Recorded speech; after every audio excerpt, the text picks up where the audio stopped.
માટે શાકભાજી લાવો. મારી પત્નીએ મને રાહતનો શ્વાસ પણ ન લેવા દીધો અને આદેશ કર્યો. ત્યારે હું કામ પરથી થાકીને પાછો આવ્યો હતો. સવારે જ કેવું જોઈતું હતું ને, હું મારી સાથે લાવ્યો હોત. હવે મારે ફરીથી જવું પડશે, કારણ કે એ વખતે હું એટલો થાકી ગયો હતો કે પાછા જવાનું મન થતું ન હતું. સવારે તમને કહેવાનું યાદ ન આવ્યું. અને હા, આજે પનીર લાવો. આટલું કહીને મારી પત્ની તેમના રૂમમાં ગયા અને હું તેમને જોઈને વિચારતો રહ્યો કે હું પનીરના પૈસા ક્યાંથી લાવીશ. હું મારું પર્સ બહાર કાઢ્યું, જેમાં માત્ર થોડાક રૂપિયા હતા અને થોડાક રૂપિયા સાથે મારું આખું અઠવાડિયું પસાર કરવાનું હતું. મહિનો પૂરો થવામાં એક અઠવાડિયું બાકી હતું અને મહિનો પૂરો થાય તે પહેલા જ પૈસા નીકળી ગયા હતા. મેં વિચારપૂર્વક માથું હલાવ્યું, પછી વિચારીને મેં હા પાડી અને બહાર નીકળી ગયો. મારો ઈરાદો માત્ર શાકભાજી લાવવાનો હતો, કારણ કે આ થોડા પૈસાથી મારે આખું અઠવાડિયું ટકી રહેવાનું હતું. બજારમાંથી પરત ફર્યા બાદ મેં મારી પત્નીને શાક આપ્યું અને મારી પત્નીની સાથે મારી સાડીએ પણ શાક તરફ શુભ નજરે જોયું. મારી પત્નીએ મને પનીર ના લાવવાની ફરિયાદ કરી. હું મારી પત્નીની વાતને અવગણીને આરામ કરવા ગયો. રાત્રિ ભોજન કર્યા પછી ઊંડી ઊંઘી ગયો, કારણ કે મારે વહેલી સવારે કામ પર જવાનું હતું. બીજા દિવસે સવારે હું જાગી ગયો અને નાસ્તો કર્યો અને કામ પર ગયો. પછીની 20 મિનિટમાં હું દેસાઈ સાહેબના હવેલી પહોંચી ગયો, જ્યાં હું ડ્રાઈવર તરીકે કામ કરતો હતો. અહીં મળતો પગાર વધારે ન હતો, પણ કંઈક કરતાં કંઈક સારું હતું. હું ત્યાં પહોંચ્યો જ હતો કે દેસાઈ સાહેબ તૈયાર થઈને અંદરથી બહાર આવ્યા. કદાચ તેઓ ક્યાંક જવા તૈયાર હતા. હું ઝડપથી આગળ વધ્યો અને કાર બહાર કાઢી અને પછી તેઓ બેઠા કે તરત જ મેં કાર સ્ટાર્ટ કરી અને આગળ વધી ગયો. જ્યારે હું આપેલા સરનામે પહોંચ્યો ત્યારે એ જગ્યા જોઈને મને જરાય આશ્ચર્ય થયું નહીં, કારણ કે આવું પહેલી વાર નથી થઈ રહ્યું. પરંતુ જ્યારે હું દેસાઈ સાહેબનો ડ્રાઈવર બન્યો ત્યારથી હું આવું જ જોઈ રહ્યો છું. આ એક કુખ્યાત જગ્યા હતી જ્યાં છોકરીઓ વેપાર કરતી હતી અને અહીંથી ઘણા અમીર અને શેઠ લોકો છોકરીઓને પોતાની સાથે લઈ જતા હતા અને બદલામાં ઘણા પૈસા આપતા હતા. દેસાઈ સાહેબ પણ રોજ અહીંથી કે બીજે ક્યાંકથી છોકરીઓને લાવતા અને તેમને ખૂબ પૈસા આપતા. તેઓ દેસાઈ સાહેબ પણ હતા, પણ મને તેમનું આ વર્તન અને સ્વભાવ ખૂબ જ ખરાબ લાગ્યો. હું કામ છોડવા માંગતો હતો, પણ મારી મજબૂરી એ હતી કે મારી પાસે કોઈ કામ ન હતો અને જો મેં આ કામ છોડી દીધું હોત તો મને કામ શોધવામાં કેટલા દિવસો લાગ્યા હશે તે ખબર નથી, અને મને ખબર નથી કે મને નોકરી મળી હશે કે નહીં. અને હાલની મોંઘવારીમાં હું દેસાઈ સાહેબ માટે ડ્રાઇવિંગની નોકરી છોડી શકું તેમ નથી. દેસાઈ સાહેબ મને હંમેશા તેમની સાથે લાવતા ન હતા. તેઓ મને ક્યારેક પોતાની સાથે લઈ જતા હતા, પણ હું જાણતો હતો કે તેઓ એક બદમાશ માણસ હતા, જે રોજ કોઈને કોઈ છોકરીને હવેલીમાં લઈને આવે છે. હું ખૂબ જ ગરીબ વ્યક્તિ હતો, જે બહુ ભણેલો પણ ન હતો. મારા માતા પિતા પણ ગરીબ હતા. તેઓ મને 4થા ધોરણ સુધી જ ભણાવી શક્યા અને મને પણ અભ્યાસમાં રસ ન હતો, જેના કારણે મારા માતા પિતાએ પણ મારી પાસેથી અપેક્ષાઓ છોડી દીધી હતી અને મને કામ પર મૂકવામાં આવ્યો. મેં ક્યારેક એક જગ્યાએ રહીને કોઈ કામ કર્યું નથી.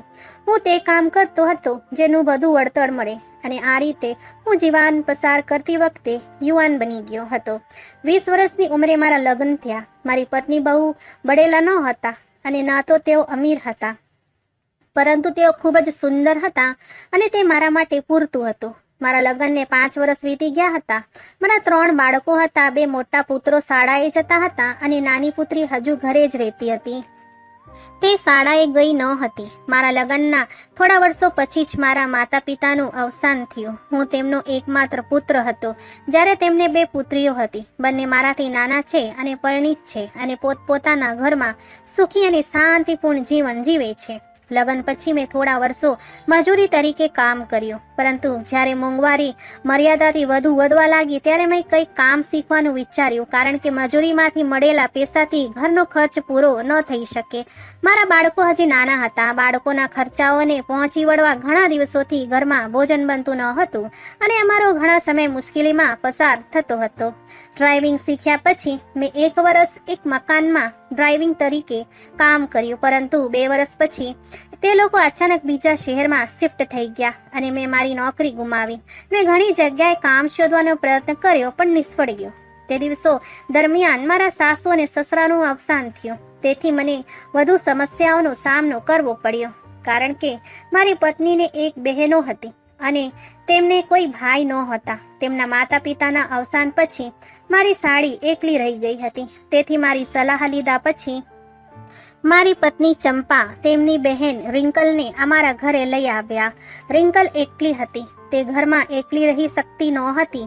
તેઓ ભાડાના મકાનમાં રહેતા હતા, જેનો ખર્ચ તેમના પિતા ઉપાડતા હતા.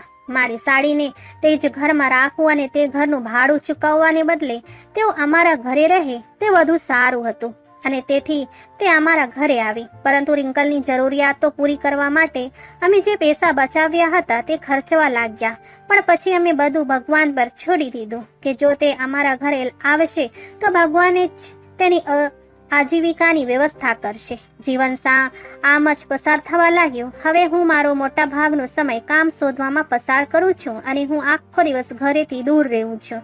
જ્યાં મને કામ નહોતું મળતું ત્યાં અમારા પર મોંઘવારીનો પહાડ તૂટીને અમને દબાવી રહ્યો હતો. પરંતુ મારી આ સમસ્યા ટૂંક સમયમાં સરળ થઈ ગઈ.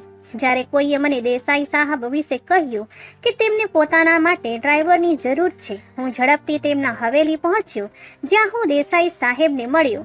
તેઓ એક સંસ્કૃત અધેડ વયના માણસ હતા, જે વૃદ્ધાવસ્થા તરફ આગળ વધી રહ્યા હતા, પણ ખૂબ જ પ્રતિષ્ઠિત વ્યક્તિત્વ ધરાવતા હતા. જ્યારે મેં તેમને મારી મુલાકાતનો હેતુ જણાવ્યો ત્યારે તેને મારી સાથે ખૂબ જ હળવાશથી વાત કરી અને પછી થોડા પ્રશ્નો પૂછ્યા અને મને પગાર જણાવ્યા નોકરી પર રાખ્યો. તે વખત જે પગાર આપવામાં આવ્યો તે મારા અને મારા પરિવાર માટે ઘણું હતું. પણ સમય વીતવા સાથે જ્યાં દેસાઈ સાહેબનું સત્ય મારી સામે પ્રગટ થયું ત્યાં મોંઘવારી પણ વધતી જ ગઈ. દેસાઈ સાહેબ એક બદમાશ માણસ હતા, જે અત્યંત ધનવાન હતા. દેસાઈ સાહેબ બહારથી ખૂબ જ સુંદર દેખાતા હતા, પણ અંદરથી લુચ્ચા માણસ હતા. આ હકીકત મને તે દિવસે ખબર પડી જ્યારે તેઓ એક છોકરીને પોતાની સાથે લાવ્યા અને તેમની સાથે તેમના રૂમમાં ગયા. મને ખબર નહોતી કે તે છોકરી કોણ છે, પરંતુ તે અત્યંત સુંદર હતી. પછી પરત ફરતી વખતે દેસાઈ સાહેબે તેને ઘણા પૈસા આપ્યા અને તે લઈને તે ચાલી ગઈ. આ પહેલા પણ દેસાઈ સાહેબ છોકરીઓ લાવતા હતા. આ વાત મને ચોકીદાર પાસેથી ખબર પડી. આ પછી ઘણી વખતે જ્યારે તેઓ કોઈ છોકરીને લેવા જતા ત્યારે તેઓ મને તેમની સાથે લઈ જતા, પરંતુ આવું ભાગ્યે જ થતું. સાહેબ પાસે 2 વાહનો હતા, જેમાંથી એકનો હું ડ્રાઈવર હતો, જ્યારે બીજી તેઓ પોતે ચલાવતા હતા. મને એ વાતનું આશ્ચર્ય થયું કે જ્યારે તેઓ વાહન ચલાવતા જાણે છે તો તેણે મને કેમ રાખ્યો. પણ પછી હું આ વાત મારા મગજમાંથી કાઢી નાખ્યો, આમ કહીને કે ગરીબોને અમીરોના શોખ ક્યાંથી સમજાશે. આ પછી ઘણીવાર સાહેબ કોઈને કોઈ છોકરી લાવતા અને ફરીથી ઘણા પૈસા આપતા, જેના કારણે મને પૂરો વિશ્વાસ થઈ ગયો કે તેઓ ખૂબ જ બદમાશ માણસ છે. દરરોજ ખર્ચાઓ વધી રહ્યા હતા અને મારા માટે તેને પહોંચી વળવું અત્યંત મુશ્કેલ બની રહ્યું હતું, કારણ કે દરેક દિવસે મોંઘવારી વધતી રહી હતી અને દરેક વસ્તુના ભાવ આસમાને પહોંચી રહ્યા હતા. જેમ જેમ મોંઘવારી વધતી ગઈ તેમ તેમ મારી સમસ્યાઓમાં વધારો થયો, કારણ કે મારી પત્નીને અચાનક ગર્ભાશયમાં ગઠ્ઠો હોવાનું જણાયું હતું અને તે પીડાથી અત્યંત નબળી પડી ગઈ હતી. જ્યારે હું તેમને ડૉક્ટર પાસે લઈ ગયો ત્યારે ડૉક્ટરે કહ્યું કે શક્ય તેટલું જલ્દી ઓપરેશન કરવું પડશે, નહીં તો તેમનું મૃત્યુ થઈ શકે છે.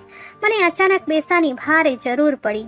હું મારા સાહેબ પાસેથી પણ પૂછી ન શક્યો, કારણ કે મેં થોડા દિવસો પહેલા તેમની પાસેથી પૈસા ઉછીના લીધા હતા. મને ચિંતા હતી કે જો મારી પત્નીને સમયસર સારવાર નહીં મળે તો તે મરી જશે, અને હું તેને કોઈ પણ કિંમતે ગુમાવવા માંગતો નહોતો, કારણ કે હું તેને ખૂબ પ્રેમ કરતો હતો.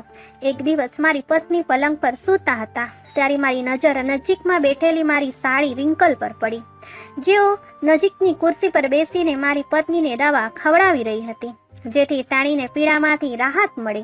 મારી સાળી રિંકલ અત્યંત સુંદર હતી અને આ સુંદરતા તેમને વારસમાં મળી હતી. મારા સાસુ અને સસરા પણ અત્યંત સુંદર હતા અને મારી પત્ની અને સાડી પણ ખૂબ જ સુંદર હતા. મારા મગજમાં દેસાઈ સાહેબનો ચહેરો ફરતો હતો, જે ખૂબ જ બદમાશ હતા અને તેમની નજર હંમેશા છોકરીઓ પર રહેતી, અને તે પણ એ છોકરીઓ પર જે ખૂબ જ સુંદર હોય. મારા મગજમાં આ વિચાર આવી ગયો હતો પછી જેવી મારી સાડી રૂમમાં ગઈ, હું ઝડપથી તેની પાછળ ગયો અને તેને વિશ્વાસમાં લઈને મારા પ્લાન વિશે જાણ કરી, જેના પર તેની આંખો પહોળી થઈ ગઈ. ચોક્કસ તે ચોંકી ગઈ. આ બધું સાંભળીને કદાચ તેણીએ આવું કંઈક વિચાર્યું પણ નહીં હોય. હું આ કેવી રીતે કરી શકું? રિંકલે આશ્ચર્યથી મારી સામે જોઈને કહ્યું, જુઓ, જો કોઈ મજબૂરી ના હોત ને તો મેં તમને ક્યારેક આ બધું કરવાનું કહ્યું ના હોત, પણ તમે એ પણ જાણો છો કે તમારી બહેનનો જીવ જોખમમાં છે. જો તેમની સમયસર સારવાર ન કરવામાં આવે તો તેમનું મૃત્યુ પણ થઈ શકે છે અને તેમની સારવાર માટે પૈસાની જરૂર છે, જે મારી પાસે નથી. અને આ એકમાત્ર રસ્તો છે કે હું શક્ય તેટલી ઝડપથી પૈસા મેળવી શકું. મેં તેને સમજાવવાનો સખત પ્રયાસ કર્યો. રિંકલે કહ્યું કે તો તમે કોઈ પાસેથી લોન લો ને, તો આ કામ મારું સન્માન જોખમમાં મૂકશે. રિંકલે લાચારીથી તેનો ઉકેલ સમજાવ્યો, જે મેં પણ વિચાર્યું હતું. મારે કોની પાસેથી મેળવવું જોઈએ? મારા સગા કોણ છે જે મને લોન આપશે? મેં ગુસ્સામાં પૂછ્યું તો તે ચૂપ રહી. મારી બહેનના પતિ પણ એટલા પેશાદાર નથી કે હું તેમની પાસે પૈસા માંગી શકું. મારો જવાબ સાંભળીને રિંકલ ચૂપ રહી. તે પણ જાણતી હતી કે હું સાચો હતો. અહીં એવું કોઈ નથી કે જેની પાસેથી હું લોન લઈ શકું. ઠીક છે, તો હું તૈયાર છું. થોડી મૌન રહી. પછી રિંકલે પણ નમ્ર સ્વરમાં બોલી અને મેં રાહતનો શ્વાસ લીધો. મારી સાડી રિંકલ તરફથી ખાતરી મળ્યા પછી મેં બીજા દિવસે જ દેસાઈ સાહેબ સાથે વાત કરી કે મારી સાડીને નોકરી પર રાખો. તેમને કામની જરૂર છે સાહેબ, અને તે પણ અનાથ છે. દેસાઈ સાહેબે મને કંઈક પણ પૂછ્યા નહીં અને તેમને નોકરી પર રાખવામાં સંમત થયા, જેના પર મેં ખુશીથી ઘરે આવીને મારી સાડીને આ ખુશ ખબર જણાવી. મારી પત્નીને આ વિશે કંઈ પણ ખબર નહોતી અને અમે તેમને કહ્યું પણ નહોતું કે જે અને તેમને ખબર પડશે તો તેણે કદાચ મને મનાઈ કરી હોત. મેં મારી સાડી રિંકલને ત્યાં કામ પર રાખ્યા હતા, જેથી દેસાઈ સાહેબનું ધ્યાન તેની સુંદરતા પર પડે અને અન્ય છોકરીઓની જેમ તેણે પણ મારી સાડીને ઘણા પૈસા આપે. આ મારો વિચાર નહોતો, પણ મને વિશ્વાસ હતો કે આવું થશે, જેથી મારી પૈસાની જરૂરિયાત પૂરી થઈ જશે અને હું મારી પત્નીની સારવાર કરી શકીશ. મેં રિંકલને બીજે દિવસે તૈયાર રહેવા કહ્યું અને મારી પત્નીને કહ્યું કે રિંકલને એક ઘરમાં નોકરી મળી ગઈ છે, જ્યાં તે એક નાના બાળક માટે ગવર્નન્સ તરીકે કામ કરશે અને તેને સારો પગાર પણ મળશે. પછી રિંકલ તૈયાર થતાં જ હું તેને ઘરેથી લઈને સાહેબના હવેલી પહોંચ્યો. તેણીએ ત્યાં સફાઈનું કામ કરવાનું શરૂ કર્યું હતું. રિંકલ જેટલી સુંદર હતી, મને ખાતરી હતી કે જલ્દી જ તે દેસાઈ સાહેબને તેની તરફ આકર્ષિત કરશે. મારી પાસે જે પણ પૈસા હતા તેનાથી હું ઘરનો ખર્ચ ચલાવતો હતો અને મારી પત્ની માટે દવાઓ પણ ખરીદતો હતો, પણ પૈસા ખતમ થવાના હતા. રિંકલને ત્યાં કામ કર્યાને 2 દિવસ વીતી ગયા હતા, પરંતુ હજી સુધી કોઈ પરિણામ આવ્યું નહોતું, જેના કારણે હું થોડો ચિંતિત હતો, કારણ કે મને મારી પત્નીની સારવાર માટે ઝડપથી પૈસાની જરૂર હતી. આજે મારી પત્નીનું ચેકઅપ કરાવવાનું હતું, તેથી જ મેં સાહેબ પાસેથી રજા લઈ લીધી હતી.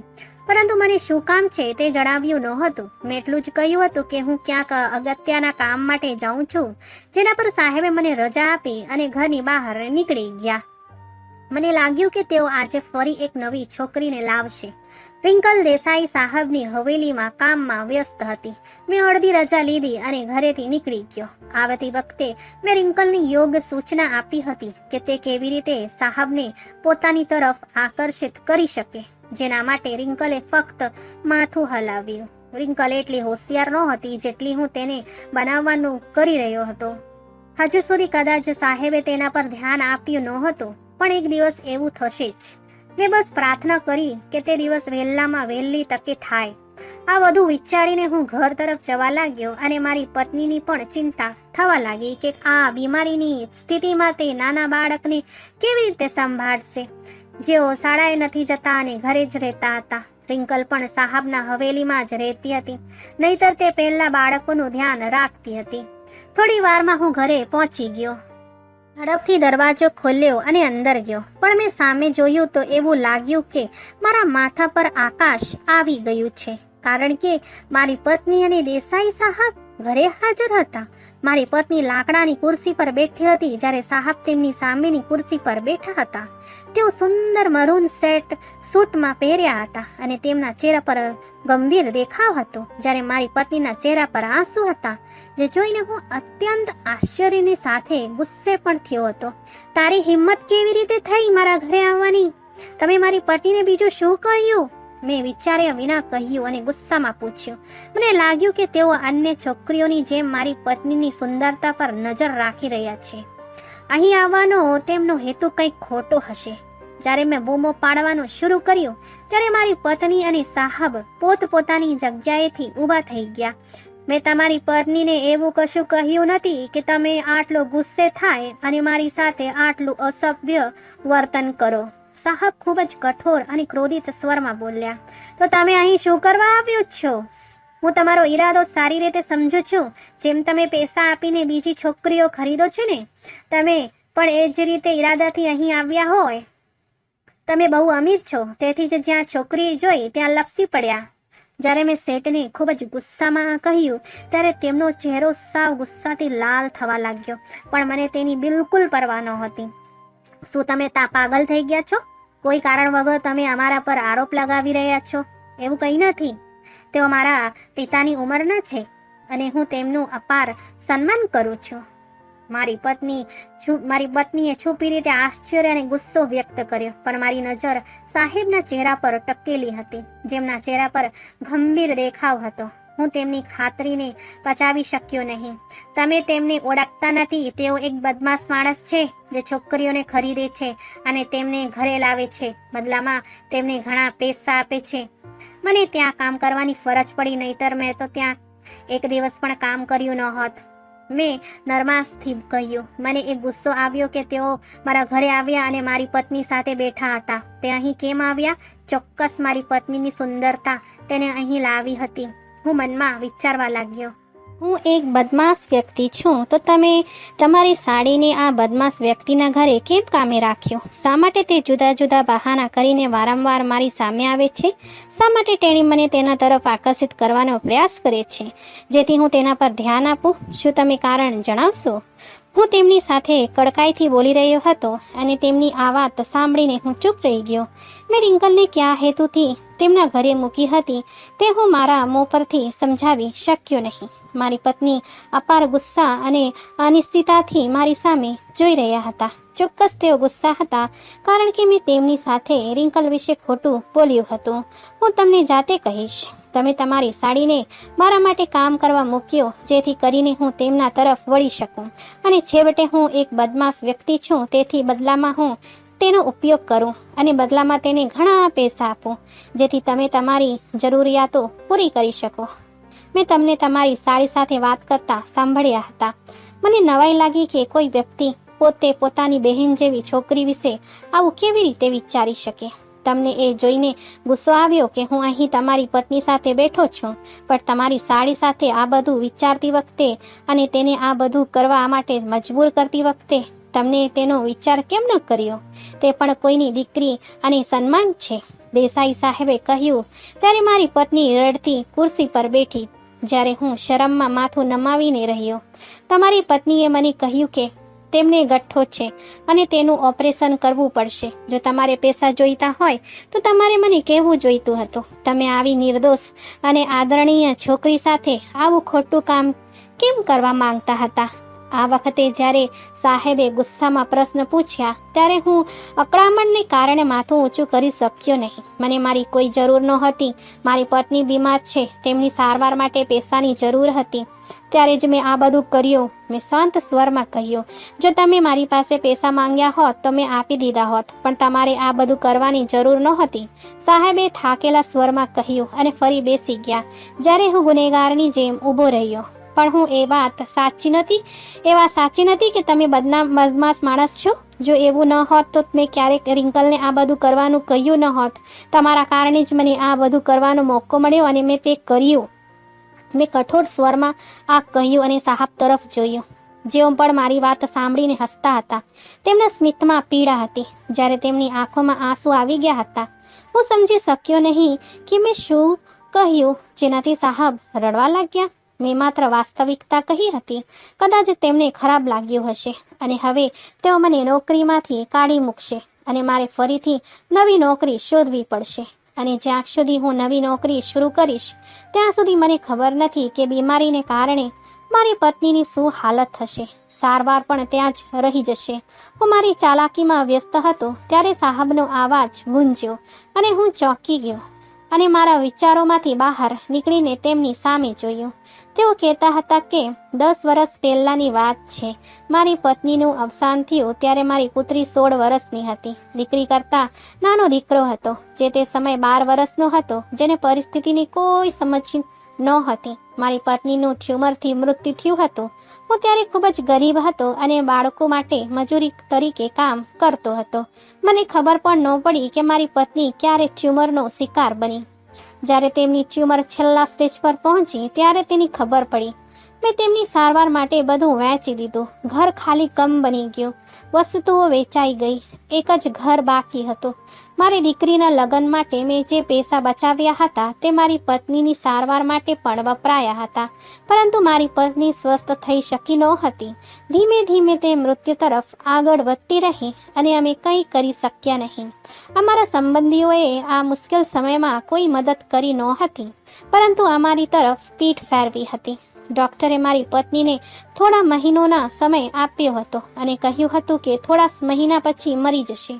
અમે ખૂબ ડરી ગયા હતા અને મારી પુત્રી સૌથી વધુ ચિંતિત હતી, કારણ કે તેનું જીવન તેમની માતામાં વસતો હતો. જ્યારે ક્યાંકથી પૈસાની વ્યવસ્થા થઈ શકતી નહોતી ત્યારે એક દિવસ મને ખબર નથી કે મારી દીકરી 2 લાખ રૂપિયા ક્યાંથી લાવી. અમે બધા આશ્ચર્યચકિત થયા, પરંતુ તાણીએ કહ્યું કે તાણીએ તેમના નજીકના મિત્રો પાસેથી પૈસા ઉછીના લીધા હતા અને પછી દર અઠવાડિયે 2-2 લાખ લાવવાનું શરૂ કર્યું હતું. અમને તેમનામાં વિશ્વાસ હોવાથી અમે પણ વધુ તપાસ કરી નહોતી, પરંતુ તેમ છતાં મારી પત્નીની તબિયત સારી ન થઈ અને એક દિવસ તેઓ આ દુનિયામાંથી વિમુખ થઈ ગયા.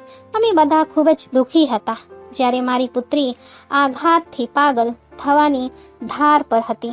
તે તેની માતાના મૃત્યુને સ્વીકારવા સક્ષમ નહોતી, પરંતુ ધીમે ધીમે તેણીને સમજાયું કે આ વાસ્તવિકતા છે અને તેની પાસે તેને સ્વીકારવા સિવાય બીજો કોઈ વિકલ્પ ન હતો. મારી પુત્રી સાનિયાની માતાના મૃત્યુના 2 મહિના પછી કેટલાક માણસો દરરોજ અમારા ઘરે આવવા લાગ્યા. તેઓ ફક્ત મારી પુત્રી વિશે પૂછતા અને મારી પુત્રીને તેમની સાથે લઈ જતા. મારી પુત્રી મને દિલાસો આપતી કે બધું બરાબર છે પપ્પા, પણ હું તેમનો પિતા હતો. મને લાગ્યું કે કંઈ ખોટું છે. મારી પુત્રી તેમની સાથે 5 વખત ગઈ હતી. જ્યારે તે 6ઠ્ઠી વખત ગઈ ત્યારે મેં તેમને અનુસરવાનું શરૂ કર્યું, જેથી હું જોઈ શકું કે તેઓ ક્યાં જાય છે. પણ તે કોઠામાં ગઈ હતી. એ જોઈને મને ખૂબ જ આશ્ચર્ય થયું. હું અંદર ગયો ત્યારે ડીલ ફાઇનલ થઈ ગઈ હતી. ત્યારે મને ખબર પડી કે મારી 16 વર્ષની દીકરીએ તેની માતાની સારવાર માટે તેનું શરીર કાયમ માટે વેચી દીધું છે. એ દિવસે હું જીવતો જ મરી ગયો હતો. મારો ઈરાદો ત્યાંથી ફરી વળવાનો હતો. મેં નક્કી કર્યું કે હું મારી પુત્રી અને પુત્ર સાથે અહીંથી ખૂબ દૂર જઈશ, પણ તેનો વારો ન આવ્યો. મારી દીકરી મને જોઈને રડવા લાગી. તેણીએ મારાથી શરમ અનુભવતી હતી, પરંતુ પછી તે ભાગીને ટેરેસ તરફ ગઈ. અમે બધા સાનિયાની પાછળ ગયા, પરંતુ અમે તેના સુધી પહોંચવામાં મોડું કર્યું. તેણીએ બિલ્ડિંગના 5મા માળેથી કૂદીને પોતાનો જીવ આપી દીધો.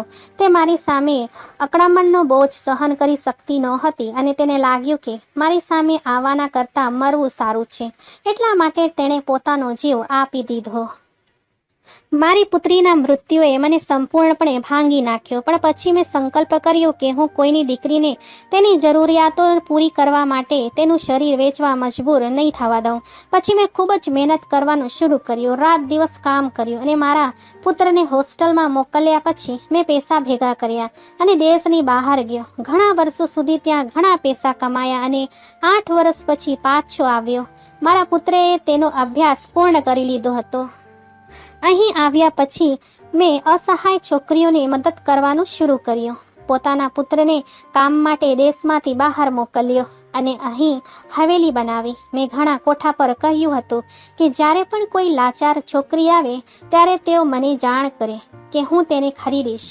અને આ રીતે હું દરરોજ કોઈને કોઈ લાચાર છોકરીને કોઠામાંથી મુક્ત કરીને પોતાની હવેલીમાં લઈ આવતો. હું તેમની વાર્તા સાંભળતો અને પછી ઘણા પૈસા આપીને તેમને મુક્ત કરતો, એ વચન સાથે કે ભવિષ્યમાં તેઓ આવા ગંદા માર્ગને અનુસરશે નહીં. દરેક વ્યક્તિ વિચારે છે કે હું બદમાશ છું, પરંતુ આ સાચું નથી. આ બધું હું મારી દીકરી માટે કરું છું. હું મારી દીકરીને બચાવી ન શક્યો, પણ હું બીજા કોઈની દીકરીને પણ મરવા દેવા માંગતો ન હતો અને નથી ઈચ્છતો કે કોઈની દીકરી પણ આ ગંદા ધંધામાં પગ મૂકે. મને એક બદમાશ માણસ ગણીને તમે તમારી સાડીને મારી સમક્ષ રજૂ કરી, જ્યારે તમારે આવું ન કરવું જોઈતું હતું. જ્યારે સાહેબે આ બધું કહ્યું ત્યારે મારી આંખમાંથી પસ્તાવાના આંસુ વહેવા લાગ્યા. મેં ક્યારેક વિચાર્યું ન હતું કે આવું કંઈક થઈ શકે છે. મેં તરત જ સાહેબ અને મારી પત્નીની પણ માફી માંગી, જેના પર તેણે મને માફ કરી દીધો. દેસાઈ સાહેબે મને મારી પત્નીની સારવાર માટે પૈસા આપ્યા અને મારો પગાર પણ વધાર્યો, જેનાથી હું સંતુષ્ટ હતો.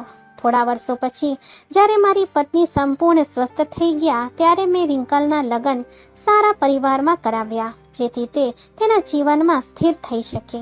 હું હજુ પણ દેસાઈ સાહેબ માટે ડ્રાઈવર તરીકે કામ કરું છું. હવે પણ સાહેબ રોજ કોઈને કોઈ છોકરી લઈને આવે છે અને તેને ઘણા પૈસા આપે છે. છોકરીઓ રડતી આવે છે અને સાહેબની મદદને કારણે હસતી અને ખુશ થઈને પાછી જાય છે.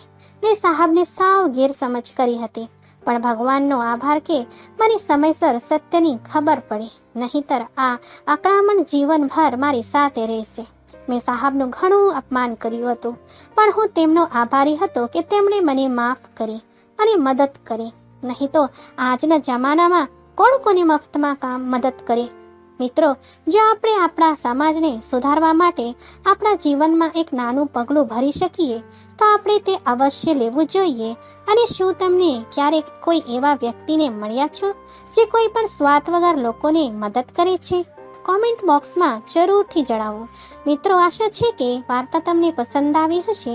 વિડીયોને લાઈક કરજો અને આવી જ વાર્તાઓ સતત જોવા માટે ચેનલને સબસ્ક્રાઈબ કરીને બેલ દબાવીને ઓલ પર સેટ કરો, જેથી આવનારા વિડીયોની નોટિફિકેશન તમારી પાસે તરત પહોંચે. આપણે મળીએ નેક્સ્ટ વાર્તામાં. ત્યાં સુધી ધન્યવાદ.